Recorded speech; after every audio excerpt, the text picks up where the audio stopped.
अस्सलाम वालेकुम। आज हमारे साथ मोहम्मद इरफान भाई हैं जो जमुई ज़िला से आए हैं और पूर्व ज़िला परिषद भी रह चुके हैं।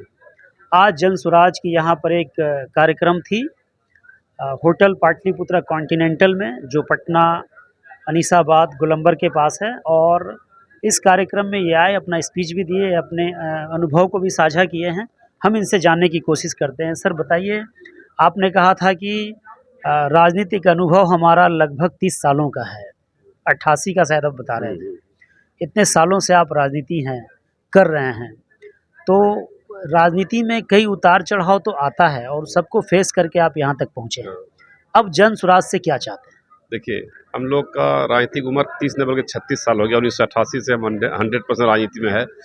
तो करीब करीब कई पार्टियों में हमने रहे और देखा भी, और चुनाव लड़के कई बार चुनाव भी जीते हैं। एक बार खुद मुखिया रहे, वाइफ मुखिया रही, जिला परिषद बने, जिला परिषद अध्यक्ष भी हम रहे हैं और 2010 में कांग्रेस से चुनाव भी लड़े हैं। तो देखिए, अभी जो 2-3 पार्टियां हैं, एक जगह हम मजबूरी है, एक जगह मजबूरी है और एक जगह हम जरूरी नहीं है।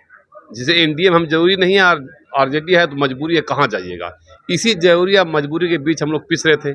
इसी बीच प्रशांत किशोर जी की पार्टी आई जन स्वराज, जो कि पार्टी बनी नहीं, दूसरी पार्टी बनेगी। तो मुझे लगता है कि यहाँ जो भी अच्छे लोग हैं आकर मंच पर सही बात रख सकते हैं। जो बिहार का सोच है, नौजवानों का सोच है, जो नौजवान वर्ग चाहता है, वो यहाँ मंच पर बात कर सकते हैं। बिहार को आगे बढ़ाने के लिए काम करने का ये जगह है।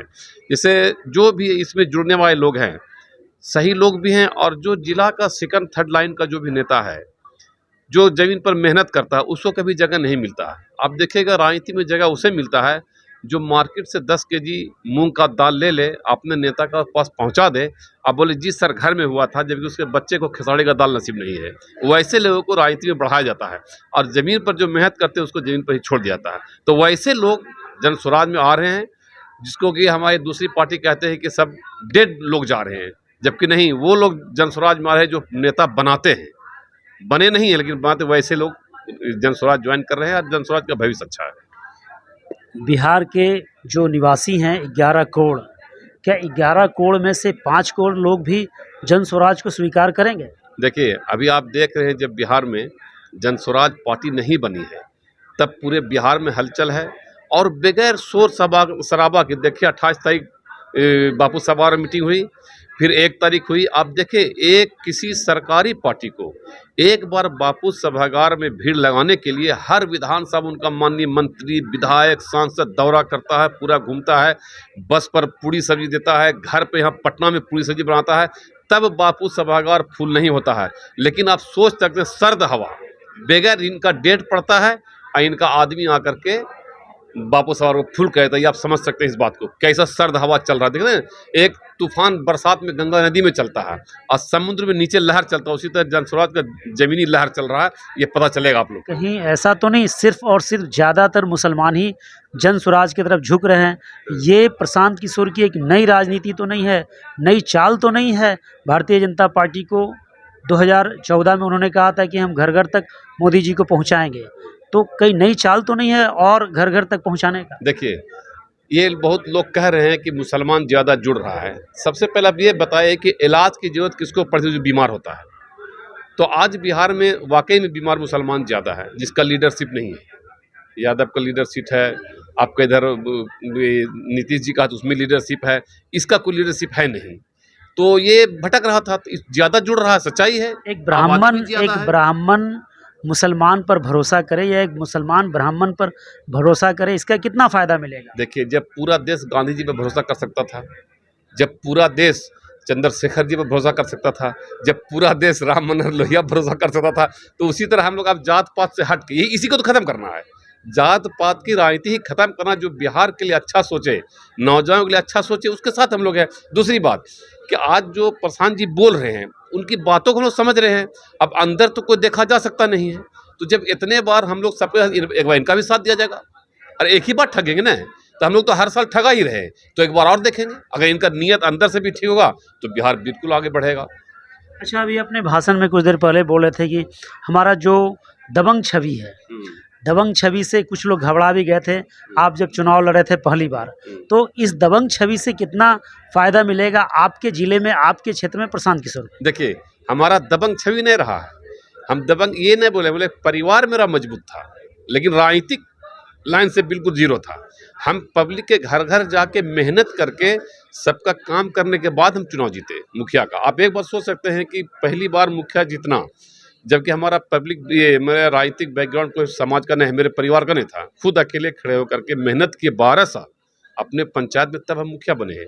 उसके बाद जब 5 साल पूरे पंचायत में मेहनत किए, तब हम जिला परिषद जीते और जिला परिषद जीतने के बाद जिला परिषद अध्यक्ष बने। ये दबंग से नहीं बने हैं हम। हमारा काम ऐसा हुआ पंचायत में कि लोग एक्सेप्ट किया। हम जब जिला परिषद के प्रचार में गए तो एक लोग बोला कि नहीं, आपको वोट नहीं देंगे, हम अड़सा वाले इरफान को देंगे। जब वो देखा नहीं तो बोले इरफान मैं खुद हूँ।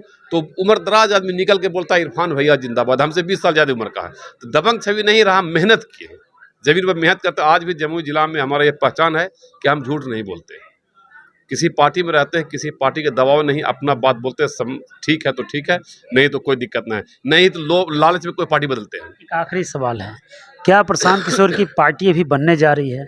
2025 की चुनाव लड़ेंगे वो, तैयारी भी उनकी ज़ोरों शोरों से है।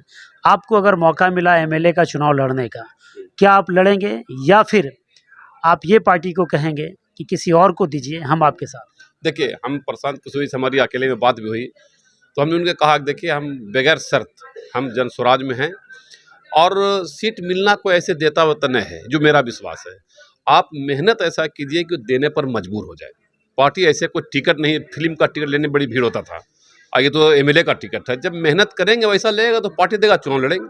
ठीक है, आखिरी सवाल आपका ये है कि कौन सा ऐसा चीज़ प्रशांत किशोर में अच्छा लगा जिसमें आप, जिस वजह से आप प्रशांत किशोर के पार्टी के होके रह गए? देखिए, जन स्वराज में प्रशांत जी का बहुत पहले से हम न्यूज़ सुनते थे। उनका सुनते सुनते देखने में मिला कुछ अच्छे तरीके से बात कर रहे हैं, समझा रहे हैं, जो बिहार का बिल्कुल मुद्दा है उसी पर बात कर रहे हैं। तो हमको लगा कि मिलना चाहिए इनका। लोग हमारे पास गया तो हम आके इनसे शेखपुरा में अकेले में मिले। जब मिलकर बात के लगाए तो वही काम कर रहे हैं जो आज से 36 साल पहले हम अपने पंचायत से शुरू किए। तो आज इनको जिस तरह हम जब शुरू किए थे तो बोलता है ये तुम्हारे बस की बात नहीं है। आज ये जब शुरू किए हैं पूरे बिहार लेवल पर, तब बोलते हैं इनके बस की बात नहीं, ये करेंगे। अगर इनका विश्वास है, इनका इरादा सही है, इरादा से जिस तरह बोल है, अगर इनके दिल में है तो सफलता मिलेगी। चलिए, आखिर में अपना नाम बताइए। मोहम्मद इरफान, जमुई से, पूर्व जिला परिषद अध्यक्ष। तो मोहम्मद इरफान साहब हमारे साथ अपनी बातों को कहे और इनका पूरा विश्वास है कि प्रशांत किशोर जी वही करेंगे जो बिहार वासी चाहते हैं। इन्होंने भी 36 साल पहले अपनी राजनीति शुरुआत ज़मीन से किया और समाज सेवा से करके किया, सोशल वर्क करके किया, तो ये जिला परिषद तक बने। आगे भी इन्हें मौका मिलेगा तो राज्य के लिए काम करेंगे, देश के लिए काम करेंगे। मैं आदम परवेज़, आप तक देश की आवाज़ के लिए, पटना से।